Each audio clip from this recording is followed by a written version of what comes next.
Hello बच्चों। Question है हमारा कि fatty acids are connected with the respiratory pathway. True. अब यहाँ पे हमारे पास चार ऑप्शंस है, acetyl co A, alpha ketoglutaric acid, dihydroxy acetone phosphate और D pyruvic acid. So let's start with the key concept of the question. हमारे question का key concept है एरोबिक रेस्पिरेशन। यहाँ पे अगर हम क्वेश्चन पे फोकस करें तो उन्होंने डाला है रेस्पिरेटरी पाथवे। सो बात तो रेस्पिरेशन की हो रही है, लेकिन कौन से रेस्पिरेशन की? ये है एरोबिक रेस्पिरेशन। अच्छा, अब अगर एरोबिक रेस्पिरेशन की बात करें तो हमें पता है कि एरोबिक रेस्पिरेशन में तीन मेजर पाथवेज होते हैं और वो पाथवेज हो गए हमारे ग्लाइकोलिसिस और क्रेब्स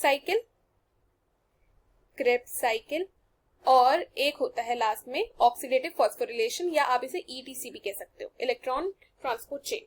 अच्छा, ग्लाइकोलिसिस में हमें क्या देखने को मिलता है कि जो ग्लूकोज है उसको 2 मॉलिक्यूल्स ऑफ पाइरुवेट में तोड़ा जा रहा है। ये तो हमें देखने को मिलता है ग्लाइकोलिसिस में। अब इन्होंने क्या बोला है कि भाई फैटी एसिड्स का क्या? तो ग्लूकोज के साथ डील तो हमने ग्लाइकोलिसिस में कर लिया, लेकिन अब हम बात करते हैं फैटी एसिड्स। अब हम बात करते हैं हमारे फैटी एसिड्स की, जो कि हमें क्वेश्चन में प्रोवाइडेड है कि फैटी एसिड्स का क्या होता है। Fatty acids they undergo beta oxidation. ये जो हमने ग्लाइकोलिसिस में पढ़ा था, ग्लाइकोलिसिस में क्या हो रहा था कि भाई ग्लूकोज के साथ ट्रीटमेंट हो रहा था और ग्लूकोज को क्या कर रहे थे, हम तोड़ रहे थे। वैसे यहाँ पे भी fatty acid they are also broken down into acetyl co A. यहाँ पे हमें फॉर्मेशन किसकी देखने को मिली? एसिटाइल को ए की। हमने जब ग्लाइकोलिसिस देखते हैं, ग्लाइकोलिसिस होते हुए, तो हमें पता है कि भाई जो ग्लूकोज होगा वो टूट के पाइरुवेट बनेगा और उस पाइरुवेट को हम लोग किस में बदल देते हैं?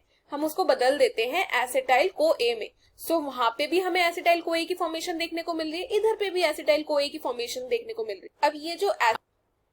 अब ये जो एसिटाइल को ए होगा ना हमारा, ये कहाँ जाएगा? ये अब एंटर करेगा क्रेब्स साइकिल में। इन शॉर्ट, चाहे हमारे पास फैटी एसिड हो चाहे हमारे पास ग्लूकोज हो, दोनों को कन्वर्ट करना पड़ेगा हमें एसिटाइल को ए में, ताकि वो क्रेब्स साइकिल में एंटर कर पाए। द क्वेश्चन वाज कि फैटी एसिड कनेक्टेड है रेस्पिरेटरी साइकिल से, किसके थ्रू?